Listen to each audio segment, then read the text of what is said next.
जय हिंद दोस्तों, स्वागत है आप सभी को एक बार फिर से। आप सभी के अपने परिवार, आप सभी के अपने यूट्यूब चैनल एग्जाम और दवाई करमजीत में मैं हूं करमजीत। और आज देखेंगे छत्रपति शिवाजी महाराज के पूरा इतिहास, जो कि सभी परीक्षा के लिए उपयोगी होगा। आइए शुरू करते हैं। आज हम जिनकी बात करने वाले हैं वो सिर्फ एक राजा नहीं है, वो एक विचार है। छत्रपति शिवाजी महाराज। हमारे पास जो लेख है वो उनके जीवन की घटनाओं को सिर्फ गिनाता नहीं है, बल्कि उस सोच को समझने की कोशिश करता है जिसने मुगल सल्तनत जैसी उस वक्त की सुपर पावर को सीधी चुनौती दे दी। सही कहा। तो आज हमारा मकसद सिर्फ किलों और लड़ाइयों की कहानी सुनना नहीं है, बल्कि ये समझना है कि कैसे एक जागीरदार का बेटा छत्रपति बना। चलिए शुरू करते हैं। लेख की पहली ही लाइन कहती है कि शिवाजी का नाम आते ही हमारे जहन में एक योद्धा की तस्वीर बनती है। हाँ, अक्सर ये होता है। लेकिन वो उससे कहीं ज्यादा थे। वो एक कुशल प्रशासक, एक दूरदर्शी रणनीतिकार और स्वराज की उस अवधारणा के जनक थे जो आज भी हमें प्रेरणा देती है। तो कहानी शुरू होती है 19 फरवरी 1630 से शिवनेरी का किला। हाँ। उनके पिता शाहजी भोंसले बीजापुर सल्तनत में एक बड़े सेनापति थे, लेकिन शिवाजी का ज्यादातर बचपन अपनी माँ राजमाता जीजाबाई के साथ बीता और लगता है यहीं से उनकी सोच की नींव पड़ी। बिल्कुल, यहाँ पे जीजाबाई का रोल बहुत अहम हो जाता है। हाँ। हमारे सोर्स के मुताबिक वो सिर्फ कहानियां ही नहीं सुना रही थी। अच्छा। वो रामायण और महाभारत के जरिए शिवाजी के मन में न्याय, धर्म और अन्याय के खिलाफ लड़ने का एक जज्बा पैदा कर रही थी। मतलब एक तरह से चरित्र का निर्माण कर रही थी। वो उन्हें बता रही थी कि एक आदर्श राजा कैसा होता है। उनके गुरु दादोजी कोंडदेव ने उन्हें युद्ध और प्रशासन की शिक्षा दी, लेकिन स्वराज का जो सपना था उसका बीज जीजाबाई ने ही बोया था। हम सब स्वराज शब्द सुनते हैं, लेकिन शिवाजी के लिए इसका मतलब सिर्फ अपना राज था या इससे कुछ ज्यादा गहरा था? बहुत गहरा था।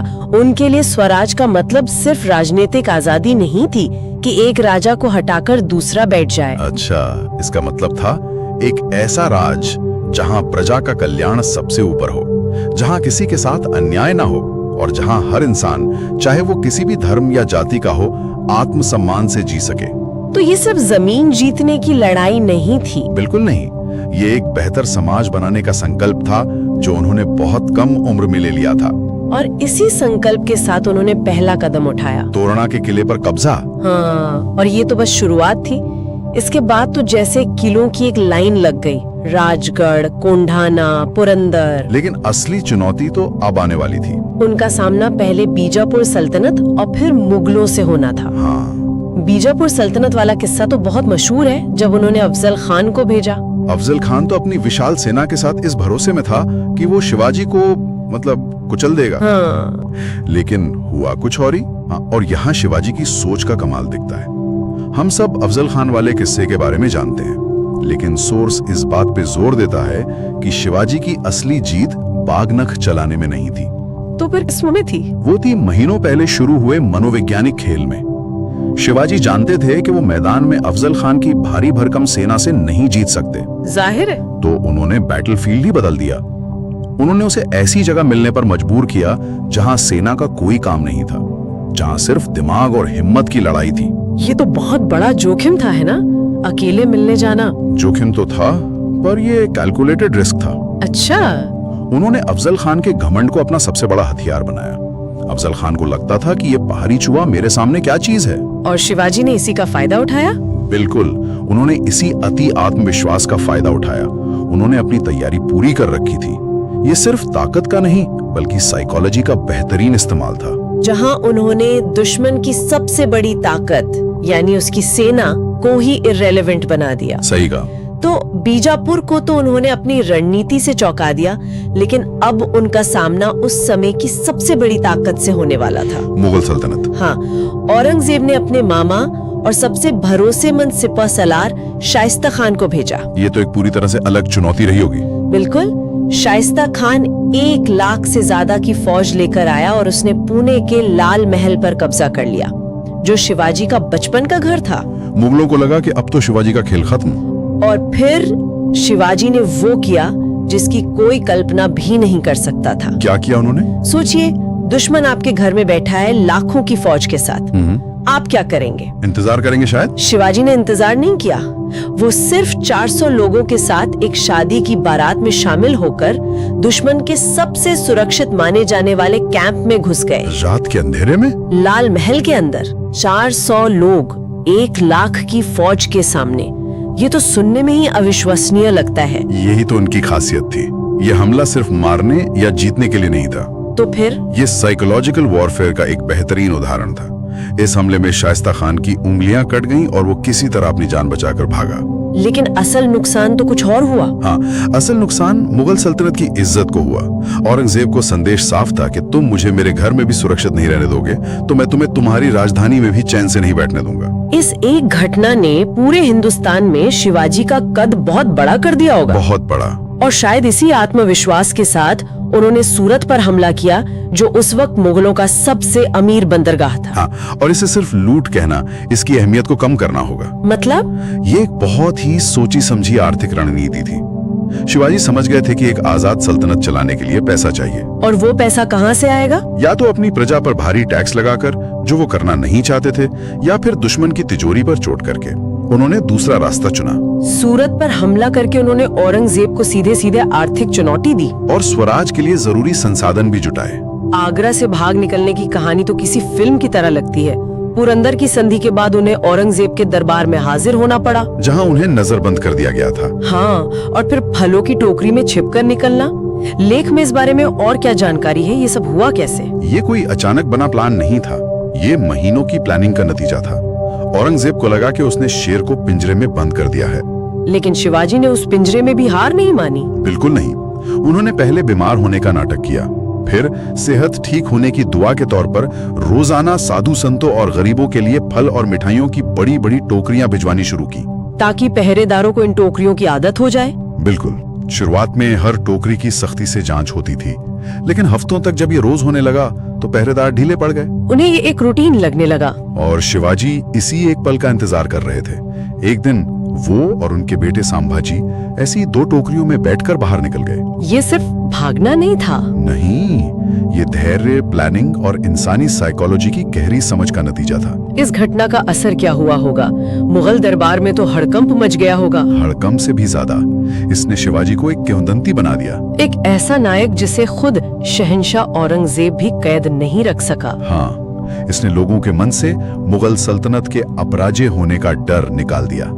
ये एक बहुत बड़ी मनोवैज्ञानिक जीत थी, जिसने स्वराज के सपने को और भी मजबूत कर दिया। बिल्कुल। और इस जीत के बाद अगला कदम था उस सपने को एक औपचारिक, एक कानूनी शक्ल देना, यानी राज्याभिषेक।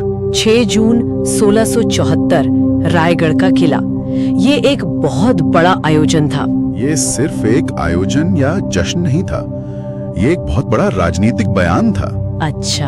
राज्याभिषेक के जरिए शिवाजी ने ऐलान किया कि वो अब कोई विद्रोही जागीरदार नहीं है, बल्कि एक संप्रभु शासक हैं, एक छत्रपति हैं। इसने मराठा साम्राज्य को मुगलों और बीजापुर सल्तनत के बराबर लाकर खड़ा कर दिया और स्वराज की अवधारणा को एक ठोस कानूनी हकीकत में बदल दिया। यहाँ से शिवाजी की भूमिका एक योद्धा से ज्यादा एक प्रशासक की हो जाती है। हाँ। और उनके प्रशासन का जिक्र आते ही अष्टप्रधान मंडल की बात होती है। ये क्या था? अष्टप्रधान मंडल उनके 8 मंत्रियों की एक कैबिनेट थी, और ये उस जमाने के हिसाब से बहुत ही मॉडर्न और कह सकते हैं क्रांतिकारी विचार था। कैसे? उस समय ज्यादातर राजदरबार राजा की मर्जी और कुछ अमीर सरदारों के हिसाब से चलते थे, लेकिन शिवाजी ने एक सिस्टम बनाया। जैसे प्रधानमंत्री के लिए पेशवा, वित्त मंत्री के लिए अमात्य, विदेश मंत्री के लिए सुमंत। बिल्कुल, हर काम के लिए एक एक्सपर्ट। किताब कौन रखेगा, सेना का प्रमुख कौन होगा, सब कुछ तय था। सब कुछ। ये दिखाता है कि वो सिर्फ एक साम्राज्य नहीं, बल्कि एक इंस्टीट्यूशन, एक व्यवस्था बनाना चाहते थे जो उनके बाद भी चलती रहे। प्रशासन के अलावा उनकी न्याय और धर्म को लेकर नीति भी काफी स्पष्ट थी। हाँ, लेख में इस बात का खास जिक्र है कि उनकी सेना में कई मुस्लिम सैनिक और सेनापति भी ऊंचे पदों पर थे। हाँ, और ये उनकी स्वराज की परिभाषा को और साफ करता है। उनका संघर्ष किसी धर्म के खिलाफ नहीं था, बल्कि अन्याय और बाहरी हुकूमत के खिलाफ था। बिल्कुल। उन्होंने अपनी सेना को सख्त आदेश दिए थे कि किसी भी धर्म स्थल, चाहे वो मस्जिद हो या मंदिर, या किसी भी धर्म ग्रंथ, चाहे वो कुरान हो या गीता, का अपमान नहीं होना चाहिए। और युद्ध में पकड़ी गई दुश्मन की महिलाओं को भी पूरे सम्मान के साथ वापस भेजा जाता था। जो उस दौर में बहुत बड़ी बात थी। और एक चीज जो उन्हें अपने समय के सभी शासकों से अलग करती है वो थी उनकी नौसेना। भारत की पहली संगठित और ताकतवर नौसेना। इसका श्रेय उन्हें ही दिया जाता है। ये ख्याल उन्हें आया कैसे? जब मैं उनकी नौसेना बनाने के बारे में पढ़ता हूँ तो मैं हमेशा सोचता हूँ कि उस इंसान की दूरदर्शिता किस स्तर की होगी। उस समय के ज्यादातर भारतीय शासक जमीन पर अपनी सल्तनत बनाने और बचाने में लगे थे। समुद्र और उससे होने वाला व्यापार उन्होंने पुर्तगाली, अंग्रेज और डच जैसी यूरोपीय ताकतों के लिए लगभग खुला छोड़ दिया था। मतलब खतरा सिर्फ जमीन से नहीं समंदर से भी आ रहा था और ये बात वो समझ गए थे। वो सिर्फ समझे नहीं, उन्होंने उस पर काम किया। शिवाजी उन गिने चुने लोगों में से थे जिन्होंने ये भांप लिया था कि भविष्य की असली ताकत जमीन पर नहीं बल्कि समुद्र पर राज करने से आएगी। उन्होंने सिर्फ जहाज नहीं बनाए, नहीं, उन्होंने समुद्री किले बनाए, नौसैनिक अड्डे स्थापित किए। ये सिर्फ अपनी समुद्री सीमा की रक्षा नहीं थी, ये भारत के भविष्य की आर्थिक संप्रभुता पर दावा करने जैसा था। वो जानते थे कि जिसका समुद्र पर कब्जा होगा असली शासक वही बनेगा। बिल्कुल। इतनी दूर की सोच रखना सच में हैरान करने वाली बात है। लेकिन 3 अप्रैल 1680 को सिर्फ 50 साल की उम्र में रायगढ़ में उनका निधन हो गया। उनका जीवन लंबा नहीं था। नहीं, लेकिन वो अपने पीछे एक ऐसी विरासत छोड़ गए जो आज भी जिंदा है। बिल्कुल। उनकी विरासत सिर्फ एक मराठा साम्राज्य नहीं है, उनकी सबसे बड़ी विरासत है स्वराज का वो विचार जिसने पीढ़ियों तक लोगों को प्रेरित किया। हाँ, उन्होंने ये साबित कर दिया कि आपको एक विशाल साम्राज्य बनाने के लिए जन्म से शहंशाह होना जरूरी नहीं है। एक काबिलियत और दूरदृष्टि वाला व्यक्ति भी शून्य से शुरुआत करके इतिहास बदल सकता है। लेख के अंत में एक बहुत अच्छी बात लिखी है कि वो सिर्फ मराठों के नहीं बल्कि पूरे भारत के गौरव हैं। बिल्कुल है। आज भी उनका नाम युवाओं, सैनिकों और उन सब लोगों के लिए प्रेरणा है जो अपने आत्मसम्मान के लिए लड़ते हैं। और सोचने के लिए एक अंतिम विचार बताइए। हमारे सोर्स ने बताया कि शिवाजी ने विदेशी शक्तियों पर नियंत्रण के लिए भारत की पहली मजबूत नौसेना बनाई। आज की दुनिया में जहां आर्थिक गलियारे, ब्लू इकोनॉमी और समुद्री सीमाएं राष्ट्रीय सुरक्षा के लिए इतनी ज्यादा अहम हो गई हैं, शिवाजी की सदियों पुरानी ये नौसैनिक दूरदर्शिता हमें अपनी संप्रभुता और भविष्य की तैयारी के बारे में क्या सिखाती। ये था छत्रपति शिवाजी महाराज की पूरी जानकारी। और आप लोग नेक्स्ट पार्ट किस टॉपिक पर चाहते हैं रिवीजन के लिए हमें कमेंट करके जरूर बताइएगा। और वीडियो अच्छा लगे, जानकारी भरी लगे तो चैनल को सब्सक्राइब, लाइक, शेयर जरूर करिएगा। धन्यवाद।